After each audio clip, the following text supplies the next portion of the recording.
Valley primary व गुरुकुल प्राथमिक विद्यालयांच्या चिमुकल्यांनी भरवला आठवडी बाजार। पेठ वडगाव येथील आदर्श गुरुकुल शिक्षण समूहातील green valley primary public school व गुरुकुल प्राथमिक विद्यालयातील बाल चिमुकल्यांचा आठवडी बाजार भरवला। यामध्ये विद्यार्थ्यांनी उत्स्फूर्तपणे सहभाग घेऊन आपल्या शेतीमध्ये उत्पादित होणारा शेतमाल तसेच भाजीपाला खाद्यपदार्थ विक्रीसाठी आणले होते। या उद्घाटन प्रसंगी संस्थेचे संस्थापक अध्यक्ष डॉक्टर DS घुगरे म्हणाले की ग्रामीण जीवनाचा कणा आठवडी बाजार आहे, तो टिकवून ठेवणे महत्त्वाचे आहे। शेतकरी व व्यापाऱ्यांना आर्थिक स्वावलंबन मिळते।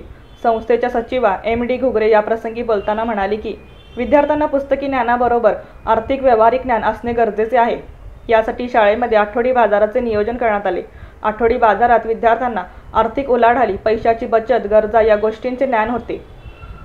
यावेळी ग्रीन व्हॅली प्रायमरी पब्लिक स्कूलच्या मुख्याध्यापिका SS गिरी गोसावी, गुरुकुल प्राथमिक विद्यालयाच्या मुख्याध्यापिका MS चौगुले तसेच सर्व शिक्षक, विद्यार्थी, पालक उपस्थित होते।